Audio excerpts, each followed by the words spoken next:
Gold silver ornaments తాకట్టుకు సంబంధించి RBI కొత్త guidelines ను రిలీజ్ చేసింది. కొత్త మార్గదర్శకాల ప్రకారం ఇంతకు ముందులా ఇష్టం వచ్చినంత మొత్తంలో వ్యక్తి బంగారాన్ని తాకట్టు పెట్టేందుకు వీలు లేదు. ఒక వ్యక్తి ఎంత మొత్తంలో గోల్డ్ సిల్వర్ తాకట్టు పెట్టాలో ఆర్బీఐ గరిష్ట పరిమితిని విధించింది. బంగారం వెండి తాకట్టుపై బ్యాంకుల నుంచి తీసుకున్న రుణాల సొమ్ముతో మనీ లాండరింగ్ చేస్తున్నారా అనే విషయంపై బ్యాంకులు ఎప్పటికప్పుడు పక్కాగా తనిఖీ చేయాలని ఆర్బీఐ ఆదేశాలు జారీ చేసింది. చోరీ చేసిన బంగారం అధిక మొత్తంలో తాకట్టులో ఉంటోందని ఫిర్యాదు రావడంతో ఆర్బీఐ ఈ నిర్ణయం తీసుకున్నట్టు తెలుస్తోంది. తాకట్టు సమయంలో బంగారం వెండి ఆభరణాలు ఆ వ్యక్తి సొంతమేనా కాదా అనే విషయాన్ని కూడా పరిశీలించాలని, దీనికోసం రసీదులను పరిశీలించాలని ఆర్బీఐ సూచించింది. ఒకవేళ నగలకు సంబంధించిన రసీదులు లేకపోతే అవి తమవేనని లిఖితపూర్వక పత్రాలు తీసుకోవాలని బ్యాంకులు, ఇతర ఆర్థిక సంస్థలను ఆర్బీఐ ఆదేశించింది.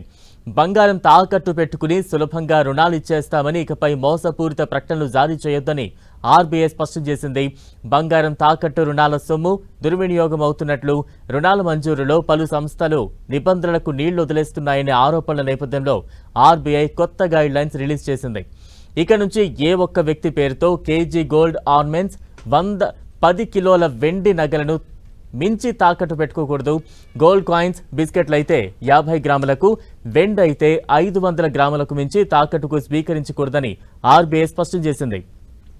ఆభరణాల విలువలో ఎంత రుణం ఇవ్వాలనేది తీసుకునే రుణం మొత్తం ఆధారంగా నిర్ణయం అవుతుంది. పెద్ద మొత్తంలో తాకట్టు రుణం తీసుకుంటే ఒకసారి క్రాస్ చెక్ చేయాలని సూచించింది.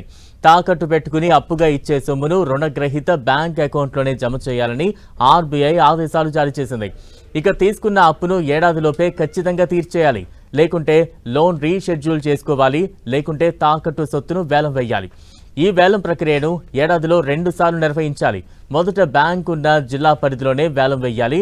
మొదటిసారి వేలంలో స్పందన రాకపోతే ఆన్లైన్ సిస్టంలో పొరుగు జిల్లాల్లో కూడా వేలాన్ని నిర్వహించవచ్చు. మరోవైపు రుణ బకాయి చెల్లించి 2 ఏళ్లైనా నగలను తీసుకువెళ్లకపోతే రుణగ్రహీతలు వారి వారసులకు ఎక్కడ ఉన్నారో తెలుసుకుని సమాచారాన్ని అందించాలి.